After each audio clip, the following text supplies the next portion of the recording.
அனைவருக்கும் வணக்கம். ஞாயிற்றுக்கிழமை வளர்பிறை சஷ்டி முருகனுக்கு உகந்த நாள். இந்த நாளன்று இந்த ஒரு வழிபாடு செய்து பாருங்க. உங்களுக்கு கை நிறைய பணம் சேரும். ரொம்ப எளிமையானதான். ஒரு கைப்பிடி அளவு துவரம்பருப்பு இருந்தால் போதும். அதை என்ன செய்ய வேண்டும், எப்படி வழிபாடு செய்ய வேண்டும் அப்படிங்கிறத பார்க்கலாம். ஞாயிற்றுக்கிழமை காலை பிரம்ம முகூர்த்த நேரத்திலிருந்து காலை ஒரு 8 மணி வரை நீங்கள் தாராளமாக வளர்பிறை சஷ்டி பூஜை செய்யலாம். மாலை வழிபாடு செய்ய வேண்டும் விருப்பப்படுறவங்க மாலை வழிபாடு செய்து கொள்ளலாம். மார்கழி மாதம் இருப்பதனால் நம்ம பிரம்ம முகூர்த்த நேரத்தில் வழிபாடு செய்வது ரொம்ப விசேஷமான பலன்களே நமக்கு கொடுக்கும். அதனால் காலையில் வழிபாடு செய்பவர்கள் தாராளமாக வழிபாடு செய்யலாம். விரதம் இருப்பவர்கள் காலையும் வழிபாடு செய்யணும், மாலையும் வழிபாடு செய்யணும். ஏன்னா விரதம் இருப்பவர்கள் நம்ம மாலை தான் நம்ம நிறைவு செய்வோம். அதனால் மாலை பூஜையாக செய்துட்டு காலை விளக்கு மட்டும் ஏற்றி வைத்து விரதம் இருக்க ஆரம்பிச்சுட்டு மதிய பட்டினியாக இருந்துட்டு மாலை நேரம் பார்த்தீங்க அப்படின்னா விரத சாப்பாடு சமைச்சு நம்ம சாப்பிட்டுக்கலாம். பூஜையை முடிச்சுட்டு நம்ம சாப்பிட்டுக்கலாம். ரொம்ப எளிமையாக நம்ம விரதம் இருந்து வழிபாடு செய்யலாம். சஷ்டிக்கு நான் பூஜையை மட்டும்தான் நான் பண்ணுவேன், நான் ஞாயிற்றுக்கிழமை காலையிலே பண்ணலாமான்னா மார்கழி மாதம் இருப்பனால் நம்ம தாராளமாக வழிபாடு செய்து கொள்ளலாம். நீங்கள் வழிபாடு எப்படி ஏற்ற வேண்டும் தீபம் அப்படின்னா, சுவாமிக்கு பார்த்தீங்க அப்படின்னா முருகனுக்கு பூக்களால் அலங்காரம் செய்துக்கோங்க. எந்த பூக்கள் கிடைக்குதோ அந்த பூக்களால் அலங்காரம் செய்யுங்க. செவ்வரளி கிடைச்சதுன்னு செவ்வரளியால் அலங்காரம் செய்துக்கோங்க. சாமந்திப்பூ, மல்லிகைப்பூ, சம்மங்கி எந்த பூக்கள் கிடைக்குதோ அந்த பூக்களால் சுவாமி படைத்திருக்கோ, சிலை வைத்திருக்கிறீங்க, வேல் வைத்திருக்கிறீங்க அப்படின்னு அலங்காரம் செய்துக்கோங்க. இப்போ சிலையும் வேலும் வைத்திருக்கிறீங்க அப்படின்னா காலையில் அபிஷேகம் செய்யுங்க, ரொம்ப சிறப்பாக இருக்கும். ஏன்னா மார்கழி மாதம் காலையில் அபிஷேகம் ரொம்ப நல்ல மாற்றத்தை நம்ம வாழ்வில் கொடுக்கும். அடுத்து நீங்கள் சுவாமிக்கு அலங்காரம் செய்துட்டு 2 தீபம் ஏற்றலாம் அல்லது 6 அகல்விளக்கு ஏற்றிக்கோங்க. 2 தீபம் ஏற்றினீங்கன்னா அதிர்ஷ்டம் கிடைக்கும். 6 தீபம் ஏற்றினீங்கன்னா முருகனுடைய அருள் கிடைக்கும். ஆறுமுகனுக்கு எப்போதுமே நம்ம 6 தீபம் ஏற்றுவது ரொம்ப நல்லது. அது வெற்றிலை தீபமாக ஏற்றிக்கொள்ளலாம். அப்படி இல்லைன்னா சாதாரண அகல்விளக்கு மட்டும் ஏற்றலாம். ஒரு சகோதரி நீங்கள் கேட்டிருந்தீங்க, ஞாயிற்றுக்கிழமை வெற்றிலை தீபம் ஏற்றலாமா, நம்ம செவ்வாய்க்கிழமை தானே ஏற்றுவோம் அப்படிங்கிறது கேட்டிருந்தீங்க. முருகனுக்கு நீங்கள் வெற்றிலை தீபம் ஏற்றுகிறீங்க அப்படின்னா அவருக்கு விசேஷமான நாள் எந்த நாள் வந்தாலும் நம்ம ஏற்றலாம். நாளைக்கும் நீங்கள் வெற்றிலை தீபம் தாராளமாக ஏற்றலாம். அப்படி இல்லை என்றால் நம்ம அகல்விளக்கு மட்டும் நம்ம தாராளமாக ஏற்றினாலே போதும். அதுவே நமக்கு போதும். மிக சிறப்பான பலன் நமக்கு முருகர் கொடுப்பார். முடிந்த அளவுக்கு நெய் தீபமாக ஏற்றுங்க. அப்படி இல்லை என்றால் நீங்கள் நல்லெண்ணெய் தீபம் ஏற்றி வைத்து வழிபாடு செய்யலாம். வழிபாடு செய்துட்டு ஒரு மஞ்சள் நிற துணி எடுத்துக்கோங்க. மஞ்சள் நிற துணியில் நல்லா ஜவ்வாது பொடியால் நல்லா தூவி விட்டுக்கோங்க. அதாவது அந்த ஜவ்வாது பொடி தடவி விட்டுக்கோங்க. தடவி விட்டுட்டு 4 பக்கம் பார்த்தீங்கன்னா சதுரமாக கட் பண்ணி 4 பக்கமும் சந்தன குங்குமம் வைக்கணும். 4 கார்னர்லேயும் சந்தன குங்குமம் வச்சுட்டு ஒரு கைப்பிடி அளவு துவரம்பருப்பு எடுத்துக்கோங்க, அல்லது ஒரு 2 ஸ்பூன் அளவு துவரம்பருப்பு எடுத்துக்கோங்க. எடுத்து அந்த மஞ்சள் நிற துணியில் துவரம்பருப்பு போட்டு வச்சுருங்க.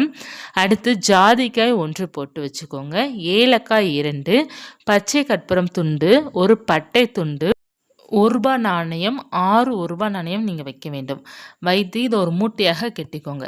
கெட்டிட்டு முருகனுடைய படத்திற்கு முன்னாடி ஒரு சின்ன தட்டில் தம்பளை தட்டில் வச்சுருங்க. நீங்கள் பூஜையெல்லாம் முடிச்சுட்டு சஷ்டி இரவு, அதாவது நீங்கள் ஞாயிற்றுக்கிழமை இரவோ அல்லது திங்கட்கிழமை காலையில் கூட நீங்கள் எடுக்கலாம். அதுவரை அந்த மூட்டை முருகனோட பக்கத்தில் தான் நமக்கு இருக்கணும். படத்திற்கிட்ட வச்சுருங்க. அதற்கப்புறம் நீங்கள் நல்ல முருகனை பிரார்த்தனை பண்ணிவிட்டு இந்த மூட்டை நம்ம கெட்டும்போது இதை ரெடி பண்ணிகிட்டு இருக்கும்போதே நம்ம முருகனுடைய நாமத்தை சொல்வது ரொம்ப நல்லது. நிறைய நாமங்கள் இருக்கின்றது. அதில் முக்கியமாக பார்த்தீங்கன்னா ஓம் ரிங் சரணபவாய நமக அந்த மந்திரத்தை சொல்வது ரொம்ப சிறப்பு. இல்லைன்னா ஓம் ஷண்முகாபதையே நமோ நமக அப்படிங்கிறத சொல்லலாம். ஓம் ஷஷ்டி பதையே நமோ நமக அப்படிங்கிறத நம்ம சொல்லிக்கொண்டே அதை ஒவ்வொன்றும் நம்ம ரெடி பண்ணணும். இப்போ துவரம்பருப்பு போடணும், அந்த ஜாதிக்காய் போடணும், பட்டை போடணும், ஏலக்காய் போடணும். அதில் ஒவ்வொன்றும் நீங்கள் போடும்போது அந்த மந்திரத்தை சொல்லிக்கிட்டே நீங்கள் போடுங்க. போட்டுட்டு நீங்கள் மூட்டை மாதிரி கட்டி முருகனுடைய பாத்துக்கிட்ட வச்சுட்டு முருகன்கிட்ட பிரார்த்தனை பண்ணிக்கோங்க. என்ன வேண்டுதல் இருக்கோ அந்த வேண்டுதலை சொல்லி பிரார்த்தனை பண்ணுங்கள். வருமானம் அதிகரிக்க வேண்டும், பொருளாதார முன்னேற்றம் வேணும் அப்படிங்கிறத நீங்கள் தாராளமாக முருகன்கிட்ட பிரார்த்தனை பண்ணும்போது அது நிச்சயமாக கிடைக்கும்.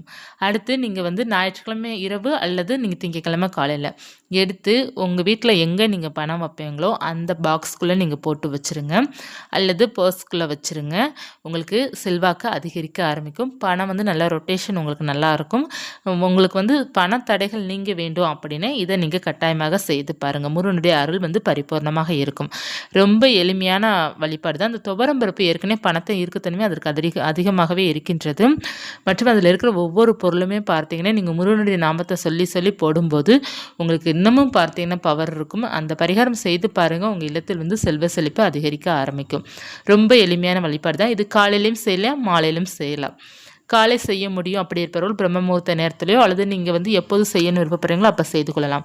அல்லது மாலை நேரம் நான் பூஜை பண்ண போகிறேன் அப்படி இருப்பவர்கள் மாலை நேரம் இந்த பரிகாரம் செய்துட்டு நீங்கள் திங்கட்கிழமை காலையில் எடுத்து வச்சுருங்க. பணம் வைக்கிற இடத்துல எடுத்து வச்சுருங்க. அன்று இரவு வரை முருகனுடைய பாதத்தில் இருக்கட்டும். கொஞ்சம் நேரமாவது நமக்கு பாதத்தில் அவருடைய பாதத்தில் வைத்து ஆசீர்வாதம் வாங்கி தான் நம்ம வந்து வைக்கணும். அப்படி வைக்கும்போது தான் நமக்கு வந்து செல்வாக்கு அதிகரிக்க ஆரம்பிக்கும். அடுத்து பார்த்தீங்கன்னா நம்ம நம்பிக்கையுடன் வழிபாடு செய்யும்போது முருகன் நமக்கு எல்லாமே கொடுப்பாரு. பக்கத்தில் கோவில் இருக்குன்னா போயிட்டு வாங்க, ரொம்ப நல்ல பலன் கிடைக்கும். இப்போ ஞாயிற்றுக்கிழமை வருவதனால நிறைய பேருக்கு ஒரு குழப்பங்கள் இருக்கும், அசைவம் சாப்பிடலாமா அப்படின்ட்டு.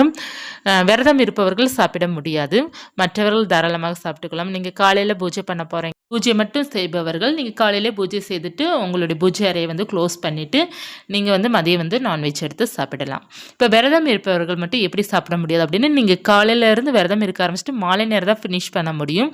அதனால் நீங்கள் நான்வெஜ் சாப்பிட முடியாது. இப்போ விரதம்லாம் இருந்து வழிபாடு செய்கிறீங்க அப்படின்னா 90% நான்வெஜ் வந்து அவாய்ட் பண்ணுவது ரொம்ப நல்லது. ஏன் அப்படின்னா நம்ம வந்து விரதம் இருக்கிறோம், சுவாமிக்காக விரதம் இருக்கும்போது நம்ம வீட்டில் வந்து நான்வெஜ் எப்படி சமைச்சு சாப்பிட்றது அந்தளவுக்கு வந்து விசேஷமாக இருக்காது. ஒருவேளை உங்கள் வீட்டில் பார்த்தீங்கன்னா மற்றவர்கள் நான்வெஜ் சாப்பிடணும் அப்படிங்கிறதுக்காக வந்து சண்டை போடுறாங்க, நீ என்னமா செய்ய நான் நான்வெஜ் சாப்பிடணும் அப்படிங்கிற மாதிரி பேசுகிறவங்க நிறைய பேர் இருக்கிறாங்க. அப்படி இருப்பவர்கள்ட்ட வந்து நீங்கள் ஒன்றும் செய்ய முடியாது, அவங்களுக்கு சமைச்சு கொடுத்துருங்க, சாப்பிடட்டும். நீங்கள் வந்து முருகன் மேலே பாரத்தை போட்டு நீங்கள் வந்து முருகனை வழிபாடு செய்யுங்க, முருகன் உங்களுக்கு நல்லதே செய்வார். இது வந்து வீட்டில் வந்து சொன்னால் புரிஞ்சிக்கவே மாட்டாங்க, அப்படி இருப்பவர்களுக்கு மட்டும்தான் இது வந்து சாத்தியமாகும். வீட்டில் வந்து சொன்னால் புரிஞ்சுப்பாங்க, என்னுடைய ஹஸ்பண்ட் நல்ல ஹஸ்பண்ட், அவங்க என்ன சொன்னாலும் புரிஞ்சுப்பாங்க, என்னுடைய பசங்க புரிஞ்சுப்பாங்க அப்படின்னு நீங்கள் வந்து சண்டே அவாய்ட் பண்ணிவிட்டு நீங்கள் மண்டே கூட நீங்கள் எடுத்து சாப்பிட்டுக்கலாம், ஒன்று தவறு கிடையாது. அதனால் பார்த்தீங்கன்னா விரதம் இருப்பவர்கள்லாம் கட்டாயமாக இந்த மாதிரி கடைப்பிடிங்க, முடிந்த அளவுக்கு வந்து இந்த மாதிரி கடைப்பிடிப்பது தான் ரொம்ப நல்லது. நம்ம வந்து விரதம் இருக்கிறோம், அந்த பக்கம் அசைவம் சமைச்சு சாப்பிட்டுட்டு இருக்கிறதும் அந்தளவுக்கு வந்து விசேஷமாக இருக்காது. மற்றபடி உங்களுடைய விருப்பம் தான். எதுவுமே நம்ம பார்த்தீங்க அப்படின்னா உங்களுடைய சூழ்நிலை வந்து எனக்கு தெரியாது இல்லையா, அதனால் இந்த மாதிரி இருந்தால் நல்லது. அப்படி இல்லை என்றால் நீங்கள் வந்து அவங்களுக்கு மட்டும் சாப்பிட வச்சுட்டு நீங்கள் வந்து சாப்பிடாமல் இருந்தால் போதும், உங்களை யாரும் எதுவும் சொல்ல முடியாது இல்லையா. அதனால் வந்து நீங்கள் மட்டும் சாப்பிடாமல் இருந்துக்கோங்க, விரதம் இருக்கிறவங்க மட்டும். மாதத்தில் வருகின்ற இந்த வளர்பிறை சஷ்டி ரொம்ப சக்தி வாய்ந்தது, மிஸ் பண்ணிடாதீங்க. இந்த மாதம் வரக்கூடிய வளர்பிறை சஷ்டிக்கு நம்ம விரதம் இருந்து வழிபாடு செய்ய ஆரம்பிச்சிட்டோம் அப்படின்னா நமக்கு அந்த வருடத்தில் இந்த ஐப்பசி மாதம் மகா சஷ்டி 6 நாள் வரும் பார்த்திங்களா, அது சிறப்பாக நம்ம வழிபாடு செய்து முடிக்க முடியும். நமக்கு வந்து முருகன் அதற்குள்ளே நமக்கு நல்ல ஒரு அருள் கொடுத்து நமக்கு ஒரு தைரியத்தை கொடுத்து நம்மளை வச்சிருவார். அந்த 6 நாட்கள் பார்த்திங்கன்னா ரொம்ப எளிமையாக நம்ம வழிபடுற மாதிரி நமக்கு நல்லாயிருக்கும். ஏன்னா நம்ம வந்து ஒரு சஷ்டி விரதம் நம்ம இருக்கிறோம், மகா சஷ்டிலாம் இருக்கிறோம் அப்படின்னா திடீர்னு நம்ம இருக்கும்போது தான் நமக்கு பார்த்திங்கன்னா அந்த விரதத்தை வந்து முழுசாக வந்து நம்மளால் முடிக்க முடியாமல் 3 நாட்கள் கழித்தே கொஞ்சம் சோர்வாக அந்த மாதிரிலாம் வரும். அதனால் மாதம் ஒரு நாள் வருது பார்த்தீங்களா, அந்த ஒரு நாளில் நீங்கள் கொஞ்சம் வந்து ஒரு வேளை மட்டும் சாப்பிடாம இருந்து கொஞ்சம் கொஞ்சமாக நீங்கள் பழக்கிக்கிட்டீங்க அப்படின்னா அந்த 10 மாதம் நமக்கு 11 மாதம் ஆகும் பார்த்தீங்களா, அதுக்குள்ளே நமக்கு வந்து நல்லா உடம்பு வந்து தெம்பு வந்துடும். மகா சஷ்டி விரதம் இருக்கணும் ஆசைப்படுறவங்க எல்லாருமே இந்த மாத சஷ்டிக்கு வந்து விரதம் இருக்க ஸ்டார்ட் பண்ணி கொஞ்சம் வந்து உங்களை வந்து ப்ரிப்பேர் பண்ணி வச்சுக்கோங்க. உங்கள் ஹெல்த்தை கரெக்டாக வந்து பர்ஃபெக்டாக அமையும் அந்த மகா சஷ்டிக்கு. இப்போ நீங்கள் வந்து துவரம் பருப்பு பரிகாரம் செய்து கேஷ் பாக்ஸ்க்குள்ளே வச்சுருக்கிறீங்க அப்படின்னா அது எப்போ எதுவும் எடுக்க வேண்டும் அப்படின்னா அடுத்த வளர்பிறை சஷ்டி வர்ற வரையும் அது அப்படியே இருக்கட்டும், அதற்கு முதல் நாள் நீங்கள் எடுத்துக்கொள்ளலாம். அந்த தானியத்தை வந்து நீங்கள் கல்படாத இடத்துல போட்டுடலாம் துவரம் பருப்பை.